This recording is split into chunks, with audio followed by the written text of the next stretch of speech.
Takže ahoj lidi, vítám vás u mého nového videa. Tohleto video bude opět vlog, bude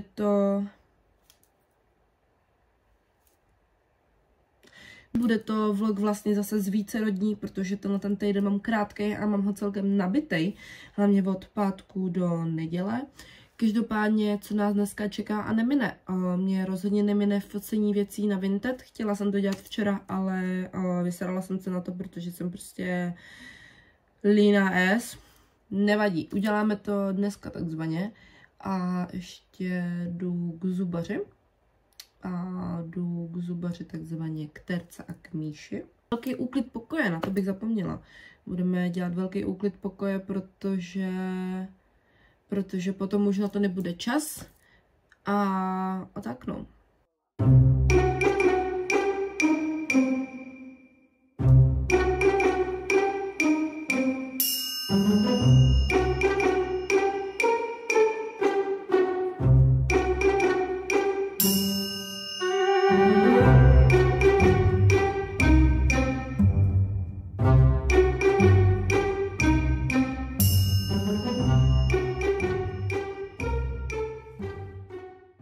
Takže my už máme douklizeno, já se teď jenom rychle domaluju a pádím teda k zubaři. Jsem fakt jako nervózní, nemám ráda zubaře. Nemám moc dobrou zkušenost se zubařema. Tohleto je můj outfit, prostě klasický černý kalhoty, Nikeová mikina a vystrašený make-up. Tady jsem našla ten krásný Hello Kitty hraníček, který se mnou domů nešel. Ani ten My Melody hraníček se mnou nešel. A tady ta ovečka tak roztomilá, pane bože. Ne? Nebo? Udělej to. Co? No, on tam. Natoč ho. Tak, já jsem konečně doma.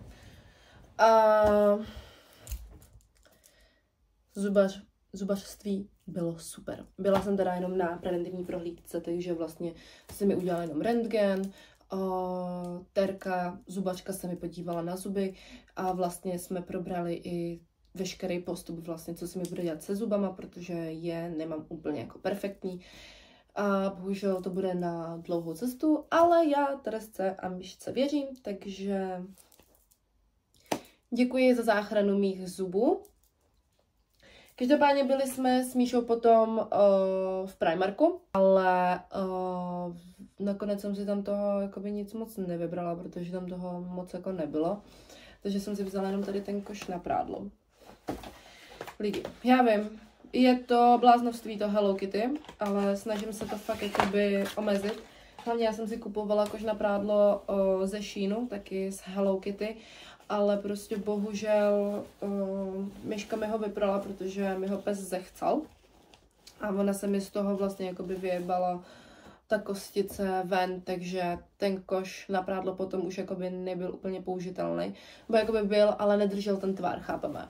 Každopádně tohle je můj koš na prádlo. Líbí se mi, že vlastně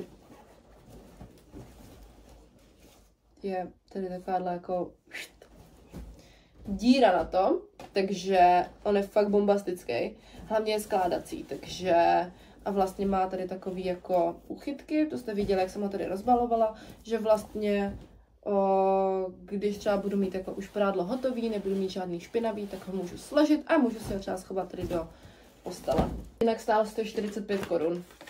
Bombastický. Pak tam byly takový ty jako obyčejný a ty stály asi 130. Dala jsem těch 15 korun navíc za to, že to je z Hello Kitty. Jsme šli teda s Myškou už jakoby domů a nějak tak jsme se bavili jako o vůních, protože jsme se bavili o té nový kajali, co vyšla. Vlastně ta marshmallow, jakože to be honest, nádherně voní. Fakt jako nádherně voní, ale slyšela jsem, že nemá tak dobrou výdrž a jelikož já jsem člověk, na kterým prostě jakoby parfémy dlouho nevydrží a to se můžu namazit jakýmkoliv krémem, můžu prostě si třeba i to místo namazat vazelínou, prostě čímkoliv. Prostě ta voňavka na mě nedrží, takže pro mě je zbytečný si kupovat drahý parfém, když stejně já si vlastně jakoby tím parfémem nastříkám jenom oblečení, protože na tom oblečení to drží nejlíp. Takže jsme byli v krásných vůních a já jsem extrémně vybíravá, co se týče jakoby vůní, protože mně nesedne jakákoliv vůně. Já mám z krásných vůní tady tu My Future by Sapphire a to je vlastně růžový My Waco. Voní úplně totožně, jakože fakt úplně totožně. Kdybych si tady měla čuchnout k tomu míšinýmu a k tomu mýmu, řekla bych, že to míšinino je možná víc sladší, ale mě víc voní tady tahleta. A hlavně musím říct, že jakoby to oblečení potom fakt jako dlouho drží voní a drží to na tom jakoby oblečení fakt dlouho, hlavně to stálo asi jenom 300. Potom mám asi už rok, možná díl, tady tu Guess, ale prostě taky voní úplně, tahle ta voní tak jako lehce, tak jako lehká orientální květinová, jakože nestříkám si ji na sebe furt, dřív to tak bylo, to byla moje jakoby daily voňavka, tak je to jako jde vidět, že se podíváte, tak tam toho je fakt málo, ale teďkom prostě jak jsem nějakým způsobem přesedlala na jakoby sladší vůně, tak tahle je spíš třeba, když jdem někam na jídlo nebo něco, prostě na nějaký jako společenský události. A teďka jsem si vlastně koupila toaletku, protože to byla jediná, co mi tam vonila. Vonila mi tam ještě Prada Paradox, ale tu jsem byla taková, jakože nevím, protože mě jakoby u toho tam vlastně ten rozdíl mezi tím originálem a tím jakoby fakem, tak vlastně byl ten, že v tom originálu jde víc cítit jakoby ten popcorn, což mě jakoby hrozně baví. No, a já jsem tam našla stojan s toaletkama, který prostě měly jenom takový ty jako jednotný vůně, jako máte třeba jenom samotná limetka, nebo samotný mango, nebo samotná jahoda, potom vlastně samotná vanilka, coco ice a takovýhle věci. A mě extrémně zavoněla tady ta voňavka, teda tady tato toaletka. Víte, jak co to voní? Voní to jak orbitky, takový ty takový ty dětský, takový ty růžový. Úplně kdybyste to cítili, this is me, že takhle já chci vonět. Prostě já chci vonět tak bombonek, jak prostě orbitka růžová, jakože stála 270 korun a já to miluju. Ještě přemýšlím, že si koupím tu jahodovou, protože ta voněla taky. Ne tak intenzivně jako tohleto, ale I love it. Jakože fakt jsem si do těch jako zamilovala. Hello, je neděle. Já teďko běžím pro Kiku na nádraží a potom půjdeme ke mně, hodíme si asi věci domů a půjdeme na oběd. Tak to je bizár, jako. Mě vlastně smrdí rybinou. No, nevidím. Ahoj lidi. No, takže já už jsem tady s Kikou. Pozdrav do videa. Čaute. Jsme na jídla. Ukážu. Bomba záběry, co? A jsme na jídla a za chvíli, nebo jak dojíme, půjdeme domů. Ne, ještě musíme do drogerky. Potřebuji si koupit barvu na vlasy. Potřebuji mít...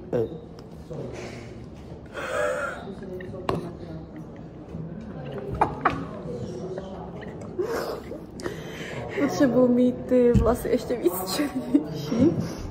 A pak uvidíme.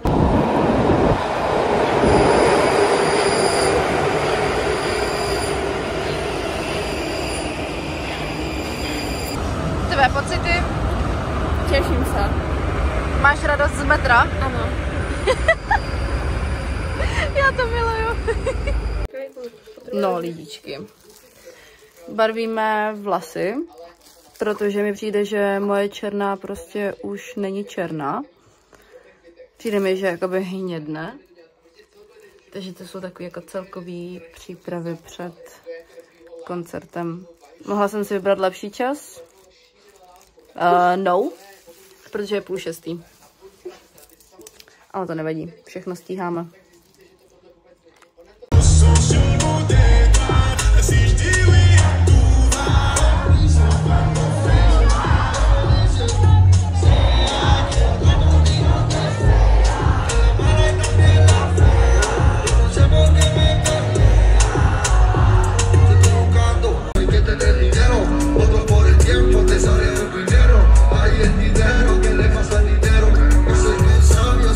The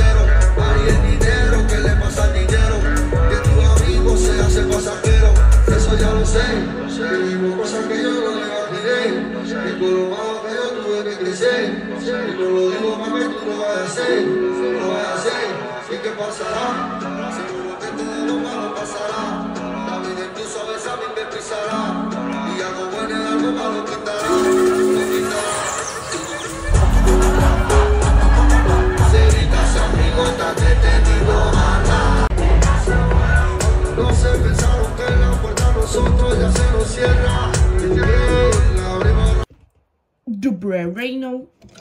Za prvý, chtěla bych vám tady doporučit jednu tušku Narty a je to tahleta z Primarku od Steam Spice. Je bombastická, krásně krémová, prostě úplně eňo ňuňo. Každopádně chtěla bych se vám omluvit, že nevycházely, že teda nejsou žádný záběry z pátku a soboty, ale jelikož někteří lidi prostě jakoby změnili plány nebo dokonce i zapomněli na mě, tak bohužel jsem celý den ležela doma a nic jsem jakoby teoreticky nedělala. Takže tak a hlavně jsem nebyla úplně jakoby, ne, že na tom psychicky nejlíp, ale nebyla jsem úplně jakoby ready, OK. Každopádně v neděli jsem vlastně byla na tom koncertu, jak už jste viděli. A viděla jsem se teda i s mým kamarádem z Trnavy, vlastně s Borisem. A já jsem si vlastně neděli užila ze všech nejvíc, ten koncert byl nejlepší. A prostě jakoby fakt bych přála každému, aby tam byl, protože reálně já jsem tam zachytila úplně ten nejvíc letní vibe. A byla jsem úplně jakože wow. Každopádně, já se teďka musím oblíknout a musím ještě někam zajet a potom jedu na tetování. Takže se uvidíme až asi v studiu. Do prdele.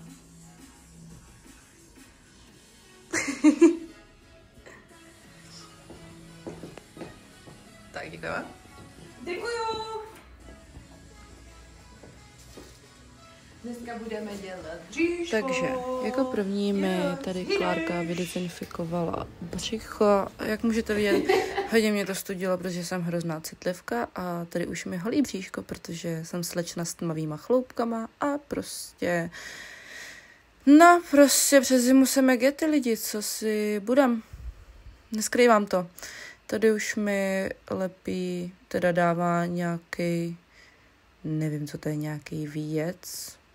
A tady už mi vlastně lepí návrh, který mi udělala. No, jsem z toho úplně nadšená, protože je to přesně tak, jak má být. A jak vidíte, Klárka je 100% soustředěná, aby to bylo rovně, protože nikdo nechce mít křivou kérku. No, lepíme, tak, sundáváme. Pěkný bříško, Luci. Tak, tady jsem to finálně jako kontrolovala, jestli to tak fakt chci a vypadá to bombově, lidi. Mám z toho mrtě radost.